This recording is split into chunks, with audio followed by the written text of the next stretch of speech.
Congressman Dr. Dave Brat, Republican, 7th District, Virginia. Dr. Brat, good to have you. Merry Christmas to you and your family, sir. Hey, Merry Christmas, John. Great to be on. Now, Dr. Brat, I want to get right to Omnibus. A lot of people just infuriated over the complete sellout of the establishment Republicans in passing this thing. First of all, you were the one that told me it didn't even get to your desk until 2 a.m. on Wednesday. You had to vote on it on Friday, 2,007 pages, expanding the debt, busting all the budget caps we had, and then they slip in an increase of by 250,000 HB2 visas, and it passes with 150 Republicans behind it. I don't understand this. Yeah, well, I mean, Merry Christmas again, and some of the listeners may not believe it, but I came up a year ago, November, right? So I'm about 1 year and 1 month in. It took me only about a month to figure out how the place worked. We had the Omnibus last year, and I was already doing Facebook. You can go look up my Facebook and stuff a year ago, and I was saying Merry Christmas for this year, because the same exact thing's going to happen. It's basically the American people now against the special interest crony money, and the cronies have been winning in the past, and they just won again. We continue to increase the deficits and debt, throw them on the back of the next generation of kids, and the American people are just fed up with it. And so you got at the economic side, which I knew was going to happen, and you got to the H-2B visas. And so that's an increase. We're bringing in the low-wage workers from the rest of the world to compete against our kids in the inner cities who already have a 30% unemployment rate. And then the most glaring piece, which just shows the American people are being excluded, is the national security concerns. We had a veto-proof bill pass on the Syrian refugee crisis, veto-proof with 50 Democrats on, didn't make its way into the budget, and that's just the beginning of solving the national security piece. So you got the Syrian and Iraqi refugees. It's actually bigger than that, right? It goes actually from Morocco all the way over to Pakistan, Afghanistan, if you got that right. You have visa overstays. That's about 50% of the problem, and that goes back to 9/11 and the absolute tragedy we had there. That was a visa overstay problem. We haven't done anything to solve that yet. And then you got the visa waiver problem for Europeans who can travel to Iraq, come back to Europe, and come on over here with European visa. And you got the southern border and no AUMF, right, authorization for use of military force. So the Congress is just AWOL in its duties and responsibilities to the American people for national security. None of that was included in the budget. But somehow they figured out a way to make the corporate cronies happy with up to a 400% increase in the H-2B visas for more cheap labor to lower American wages. And so the American people should be outraged, just absolutely outraged. But we have you on, we have others on, and everybody's always outraged, Congressman, but nothing happens. Yeah. I mean, I mean, the level of betrayal that Republicans like me feel right now, that we've been lied to, we've been basically schemed. And at the end of the day, you look at the Omnibus, and it looked like they cleared the barn, and it was payback to every special interest crony out there at the expense of the American taxpayer. We're adding another almost $1 trillion to the debt that we have no way of paying. We have $125 trillion of unfunded mandates. Nobody's dealing with that. But yet it was payback time for the donor chamber globalist class. And that's why Republicans you know what are so happened in my election. Yes. I mean, the good news is, I thought there were going to be bigger changes to Congress last time, but now it's all over. I mean, it's 70% of the Republican electorate is voting for outsiders at the presidential level. And so there's going to be some massive sweeping changes coming. And members who aren't voting the right way across the board, it's going to be problems because the American people are fed up. I mean, they're very fed up. And I'm glad you said that because now leverage is the key word, right? some in leadership have said, well, we just didn't have the leverage. We just didn't have the leverage. Nancy Pelosi had all the leverage. We have a majority of the House. So to hear our own leadership saying we don't have leverage, we have 247 members, and we peel them off ahead of time, right? We pre-negotiate with the Senate and with the White House before we even produce a budget.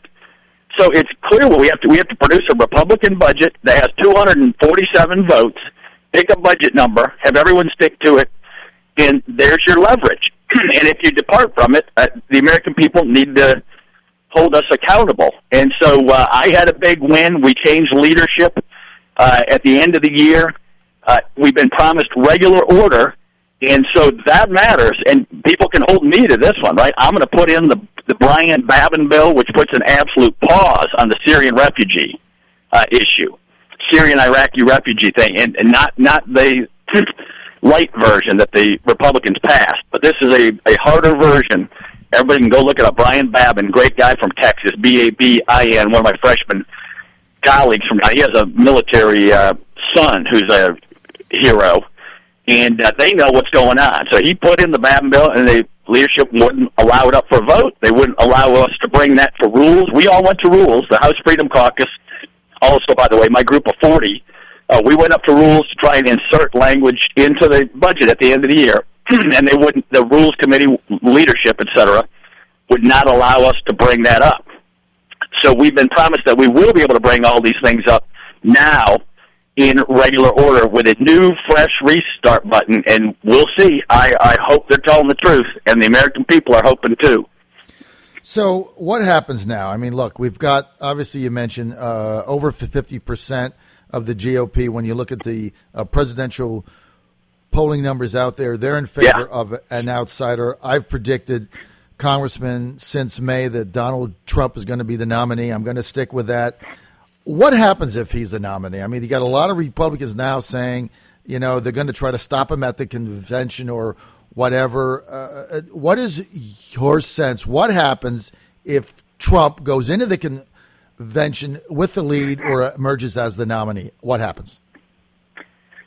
Well, you and the folks know as well as I'm not a political expert with all these conventions. I haven't seen that happen in recent memory for contested presidential, and it would wreak havoc on the system. Mm-hmm. But the establishment folks need to realize there's one reason these guys are all climbing in the polls so rapidly. It's because of the product they just produced in the budget. Right. And so, on the one hand, they say, hey, we don't have any leverage, and Trump's going up in the polls, and Cruz is going up in the polls. Well, there's a reason for that. Mm-hmm. It's because the mainstream Republicans are not getting it right. And 70% of the people have bolted already, and that may not be the upper bound. It's growing. And it's not just a Republican issue.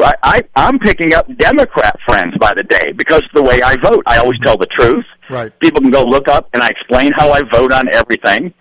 Their kids are in debt. I'm not aware of one issue I'm running on that's overtly partisan. I'm running on the debt for their kids, really improving the education, right? Not just the talking points, but are we making our kids globally competitive with the rest of the world? I don't think so. So I'm on the education committee. I'm trying to steer us in that direction. It never even comes up. Mm-hmm. And then national security and getting the economy moving. And so the average American and trade deals that work on behalf of the American people, not on behalf of the cronies. So I'm winning over Democrat friends, Republican friends, independents for just telling the truth. And I think we can all do that, and that's what we should be doing because we represent the American people. Well, look, this is the other thing, and I'm all for primary challenges to hold people accountable when they say one thing and they do something else. In the case of your own situation, agree with you or not, I happen to be on your side ideologically, I think about 100% of every issue, but you have done exactly what you said you were going to do. Exactly, down the line. Now, there's talk that you're going to get a primary challenge, and I look at that, and I'm sure Sheriff Wade's a good guy, but I look at that and I'm saying, I don't understand what the objective is when you have done exactly what you said you would do. How does that make any sense? Well, that's what I'm waiting to hear too. So I mean, there's the idea that someone may run. I don't even know if that's true yet, but we'll just wait and see. And it's like you just said. I ran on the Republican creed, and this is going to be a primary within the Republican Party, and so I challenge you. I'm looking forward to the debate because I'll go right down the line. Adherence to free markets. I have an idea that my opponent, whoever they might be, is probably not going to be in favor of free markets. They're going to be in favor of upholding some special interests, and always just follow the money, right? Just if anyone opposes it, go look at where they're going to get their money from, and you'll see in 5 seconds whether they're for free markets, rule of law, fiscal responsibility. People are going to say, well, Dave voted no. He voted no on the budget. Well, you're absolutely right, I did. You want to bust the budget caps and have a weak national security? That would be the yes vote. And so I'll stand strong on my principles, on the votes I've taken, on my explanations of them, and I think I got the 7th District in Virginia and the American people on my side. I think you're going to do very, very well. Dave, talk about redistricting. I mean, what's the deal with this? Have you heard anything at all? Well, no one really knows yet because there's so many moving pieces to it. I mean, so there's the kind of majority-minority piece in the 3rd District with Bobby Scott, and that's the central issue, is trying to get those numbers right and following the law. I think we did follow the law. We have in the General Assembly, and right. If you read the law, I think we're set there. But the state had the challenge in. There's a 3-person federal judges working on it with a special master redrawing the lines a couple of different ways. And then there's a Supreme Court case going through that they did take up, and they bypassed Alabama and took up ours. So we think that that means it must have some meat to it.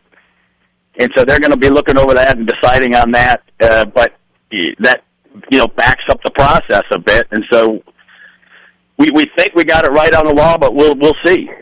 All right, we'll see how it plays out. In the meantime, it is what it is. You don't necessarily have any control over the situation, so you got to keep moving ahead. I want to get to Muslim refugees coming into the United States or immigrants coming in. As everybody knows now, presidential frontrunner Donald Trump has said if he's president that he would hit the stop button on all Muslim immigrants coming into the United States for a period of time until we got this figured out. Obviously, that's come under fire by many. Do you think that's reasonable? Well, I'm going to be signing on to the Babin bill, which puts it in a different way, but it puts a pause on folks coming in from any nation that's a terrorist threat, ranging from Morocco all the way over to Afghanistan, Pakistan. And it's for a limited time until we figure out who's vetted and who's not. And we had the national dialogue on this. Luckily, we got the head of the FBI, Comey from Richmond, who's just a true patriot and a person with integrity. And you see why integrity matters in our government. We all, on Christmas, we ought to be thankful and pray for people like this, that God does raise up people with integrity, because it matters. Now, his signature is going to be required to certify that anyone coming in is not a national security threat. And there's other signatures, too. But that's what it comes down to, one person's signature that you're going to rely on. And so this is a good guy, but the vetting process, you'll hear the Democrat talking points all day. We have the most sophisticated vetting process in the world. It starts with the UN High Command, and all these talking points. That's all true. But guess what? There's no data. So you can have the most sophisticated vetting process in the world, but if there's no data to use that process on, you got a donut hole, right? You got a big zero. And that's where we are. So we have people, refugees coming in. President Obama, for some reason, he started off my year last year, November, with an unconstitutional amnesty in the face of Congress. Article 1 of the Constitution is the Congress makes the laws. The president does an end run, unconstitutional to let illegals get a pathway to citizenship. And now this and that and the other thing. And so the American people are fed up. The elites don't get it because their wages aren't being threatened. The average American does get it. Their wages, the median wage is down $2,000 a year since President Obama came in. So the average person gets very clearly why this is a threat, not only to national security, but to their economic security. And so these issues are all intertwined, right? My paper, the Richmond Times-Dispatch, was mocking me a year ago on these issues, right? Mm-hmm. That Culbertson, who should be in total agreement with me in theory, the editorial page makes fun of me every day. Well, there's no way this could ever turn into a national security threat. Immigration is not linked to this, over and over, just little petty statements, unflattering. And now, look what's happened. Immigration is directly in line with the migration problem. The FBI has 1,000 open cases in 50 states. We have data points now of ISIS infiltrating through the southern border, coming through southern countries. And it's all on paper. Any rational person can go look this up. And when you have England and the Cameron government, and then France, right, with Hollande, and a progressive government cracking down on these things, it's not like we stick out. The entire world has to take this problem seriously, and they are. And we're behind the French and the English. So it's the world's just upside down right now. It's really unbelievable. And you talk about the great vetting process we have, that they talk about how many times they're asked questions and vetted and talk to people. And yet you look at the San Bernardino massacre, you look at that fiance that came in, she should have been vetted in some way. Doesn't that right there, the fact that she got in and she was already a radicalized Islamist when she got in, doesn't that tell you right there the system's flawed? Yeah, and I mean I've been going to classified briefings and et cetera on all this, and I mean it's amazing what we've learned. I mean our vetting process doesn't include what your average employer knows. Go look at people's social media, right? I mean, so you don't want the government spying on you, but this isn't about spying. This is about folks who want to come into the country who aren't protected by our constitutional rights. And the United States has always been the most generous nation on the face of the earth, but we're not even looking up the Facebook stuff to see if it conflicts with their statements that they're giving us. And so, and I can go on and on and on about the process. But when you bring up that couple in the San Bernardino case, these are the ones we found out about. Can you imagine what we don't know? How great the threat is on the unknown side? And the American people have the proper intuition on this, and it's conservative. When it comes down to protecting you and yours and your family, it's better to be conservative and better to be safe than sorry. And so that's the principle we're all acting on. Well, look, I think people are fed up. They've had enough. And we've only, I think, touched the tip of the iceberg with this. Right. Congressman. We're at the tip of the iceberg. The level, my listeners feel so betrayed by the Republican Party establishment. I can't even articulate it today, and I think that's going to manifest itself somewhere because people are fed up with the nonsense that's gone on in Washington. Hey, we're out of time. We want to wish Congressman Dr. Dave Brat and his family a very Merry Christmas and a fabulous holiday.